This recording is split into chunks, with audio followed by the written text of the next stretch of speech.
शिक्षा मंत्री कंवर पाल गुर्जर ने जिला कष्ट निवारण समिति की बैठक में भाग लिया। इस दौरान शिक्षा मंत्री की अध्यक्षता में आयोजित इस बैठक में कुल 19 शिकायतें आई, जिनमें से कि 16 शिकायतों का मौके पर ही निपटारा कर दिया गया। बची हुई 3 शिकायतों के लिए कमेटी गठित कर दी गई है, जिसका निपटारा अगली बैठक में किया जाएगा। इस दौरान शिक्षा मंत्री ने कहा, प्रदेश के सरकारी स्कूलों का शिक्षा का स्तर दिल्ली व अन्य राज्यों से बेहतर रहेगा। कि आज 19 प्रतिवाद थे, जिनमें से 16 का निस्तारण हमने कर दिया और 3 ऐसे हैं जिनमें एक में एएसपी साहब की अध्यक्षता में कमेटी बनाई गई, एक में डी साहब की में और एक में कमिश्नर साहब की अध्यक्षता में कमेटी बनाई है। और जब अगली मीटिंग होगी तो निश्चित तौर से उसका निस्तारण हम कर देंगे। सर, भ्रष्टाचार का मुद्दा ज़्यादा हैवी रहा है, कई घोटाले सामने आए हैं।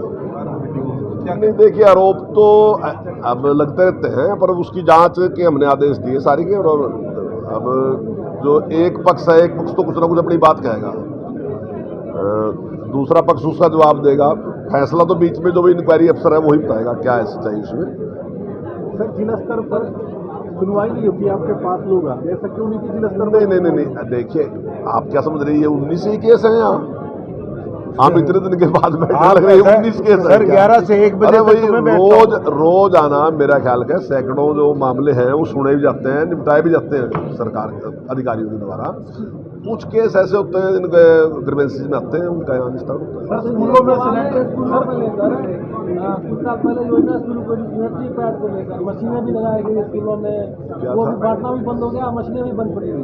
क्या सैनिटरी पैड वाली नहीं, सैनिटरी पैड बांटे जा रहे। कहीं अगर इस प्रकार की आपकी कंप्लेंट है बता दो, मैं मशीनें बंद पड़ी है सर स्कूलों में। नहीं, हो सकता है कहीं आपके पास जानकारी होगी ऐसी। अगर कहीं जानकारी है तो कार्रवाई करेंगे। सर, मानसून शुरू होने से पहले हमारे डीसी पूरी स्तर पर काम कर रहे हैं यमुना बेल्ट पर।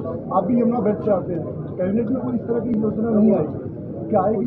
क्या बाढ़ से बचने के लिए हमारे डीसी नहीं, बाढ़ की अब कहीं इतनी समस्या है नहीं। मैं समझता हूँ पिछले 5-4 साल में कहीं भी इस प्रकार का कोई नुकसान भी नहीं हुआ। मंत्री जी, एजुकेशन शिक्षा जो है वो नॉन प्रॉफिटेबल माना जाता है, उसको नॉन प्रॉफिटेबल उसको व्यवसाय माना जाता है। लेकिन फिर भी फॉर्म 6 भरकर मंत्री जी दिसंबर में हर स्कूल 10% की वृद्धि करता है फीस में, लेकिन वो 10% होती नहीं है, वो कम से कम भी 15 से 20-25% तक वो वृद्धि होती है। क्या उसके बारे में कहीं इंक्वायरी? देखिए, हमारा जो आदेश है वो 10% का है। अगर कहीं भी किसी भी विभाग की इस प्रकार की कंप्लेंट हमें मिलती है कि उन्होंने 30% या 20% कहीं पे बढ़ा दी, तो निश्चित तौर से स्कूल के खिलाफ कार्रवाई। मंत्री जी, एक वैसी रैंडमली नहीं, देखिए अब देखिए ऐसे तो कोई भी कुछ भी कह देगा, किस किस की इंक्वायरी कराएंगे। अब कहीं से ना कहीं तक कोई व्यक्ति आएगा, जैसे यहाँ भी आए ना लोग, उन्होंने एक तरक दी है कि यहाँ क्या है, तो उसके हिसाब से कार्रवाई करेंगे। किताबों में भी घोटाला हो रहा है सर, प्रिंट रेट कुछ और, उसके ऊपर अलग से पर्चा लगा के। देखिए, हमने जो है एनसीईआरटी की पुस्तकें लगा रखी है। अब कुछ तो अभिभावकों का भी शौक होता है ना जी, वो प्राइवेट में एडमिशन कराते हैं, तो उसका एक मिनट उसका संज्ञान तभी लिया जाएगा जब अभिभावक कंप्लेंट करेंगे। ये बात आप किसी में सहमत हो कि इस प्रकार से होता है, लेकिन कार्रवाई तब करेंगे ना जब कोई कंप्लेंट तो करे। ग्रीष्मकालीन अवकाश कब से कब तक रहेगा सर इस बार? मैं अभी नहीं मैं बता सकता, जैसे जैसे होगा मौसम होगा देख के कर लेंगे। ओम प्रकाश चौटाला कह रहे हैं कि 2024 से पहले गठबंधन टूट जाएगा, क्या कहेंगे? नहीं, देखिए ऐसा कुछ नहीं है, बिल्कुल स्मूथली गठबंधन चल रहा है, मजबूती के साथ। जब से आपके पास शिक्षा विभाग आया, मंत्री हो आपने सरकारी स्कूलों में कितना सुधार कराया सर आपने? सरकारी स्कूलों में बहुत सुधार है। अभी आपको बताऊंगा, अभी धरातल की दूंगा, देखता था कितने हैं। आईटी में हमारे 107 बच्चे तो हमारे जो कोचिंग थी हमारी उसमें आए, और जो हमारे संस्कृति मॉडल स्कूल है 138 उसमें है सर। मैं दावे के साथ कह रहा, किसी स्टेट का मुझे आंकड़ा बता दो, दिल्ली बड़े रोज रबड़ी बात करा तो मैंने आपसे दे दिया। आप कल ना जो भी दिल्ली वो मिलागा ना, आम आदमी पार्टी बढ़ाया दिल्ली का कोई मिलागा, उसने उनसे पूछियो कि दिल्ली के स्कूल में से JEE में कितने बच्चों ने टेस्ट क्लियर किया सरकारी स्कूल में। तो ये उपलब्धि है हमारी। अगर कहीं नीचे काम होगा तभी तो क्लियर करेंगे, ऐसे तो नहीं कर सकते क्लियर। एनसीईआरटी बुक्स की बुक्स सर एनसीईआरटी बुक को लेकर देखिए जो सरकारी स्कूल है वहाँ जब बच्चे का एडमिशन होता है उसी समय उसको उपलब्ध कराते हैं उसी समय। प्राइवेट में तो है कि एनसीईआरटी बुक पढ़ाएंगे, लेकिन उसके नाम पर क्या हो रहा है, प्राइवेट 4,000 किताबें दे रहे हैं प्राइवेट वाले। मैंने आपसे पहले भी कह दी बात है कि अगर अभिभावक कोई शिकायत करेंगे कि गलत उसके लगा रहे क्यों डालते हो सर आप? सरकार क्या सर रैंडमली इंक्वायरी करा लो सर। देखिए बात तो तभी आएगी ना जी। अब आप तुमने तो कह दिया, अब आज आपने कहा फिर दूसरा फिर कल लगे रैंडमली इंक्वायरी करा दो सर, आप भी कह दोगे कि चलो इस पर विचार करेंगे, देख लेंगे। सरकारी स्कूल के हालात आप ठीक बता रहे हैं सर। बिल्कुल ठीक है। के अंदर 3 ऐसे स्कूल चल रहे हैं, एक मंदिर के अंदर एक। देखिए हमारे पास 14,000 से ज्यादा स्कूल है।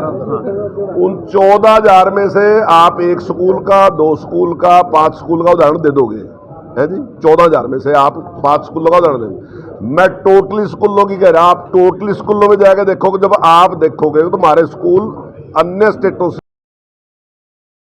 अभी जो हमने योजना शुरू की, हम सीधे स्कूल को 25 लाख रुपए दे रहे हैं, और वो 25 लाख रुपए मतलब स्कूल के लिए हमने निश्चित किया कि उसके स्कूल का रास्ता, उसकी चारदीवारी, उसमें पीने का पानी, उसका शौचालय, उसमें ड्यूल डेस्क, उसके ग्राउंड का प्लेन करना, ये सारे काम हमने दिए। और उसकी जो एसएमसी है हमने उसी को अधिकार दिया, उसी को हम पैसा दे रहे हैं, उसकी देख रेख में ही सारे काम होंगे। और अभी तक हमने 27 ब्लॉक पूरे हरियाणा के ड्यूल डेस्क के लिए और 27 ब्लॉक सिविल वर्क का हमने काम पूरा कर लिया। आने वाले साल में हम सारे स्कूलों कर रहे हैं। 91% हो गया की मांग, जो खिलाड़ी जंतर मंतर पर बैठे हैं, माहौल प्रतिकूल बनता जा रहा है हरियाणा में कुछ बीजेपी के खिलाफ, क्योंकि बहुत सारे लोग नाराज है कि जांच होनी चाहिए, उस पर क्या कहना है? नहीं देखिए, अब जांच तो हर चीज़ की होनी चाहिए। आज भी जितने भी जो मामले आए तो उनकी सबकी जांच हुई ना जी। अब कोई भी आरोप लगा उसकी जांच तो होनी चाहिए।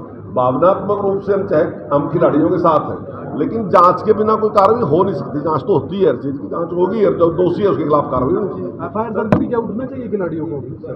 एफआईआर दर्ज हो चुकी है, क्या उठना चाहिए खिलाड़ियों को सर आपके? नहीं देखिए, वो तो उनका निर्णय है जो भी लेंगे।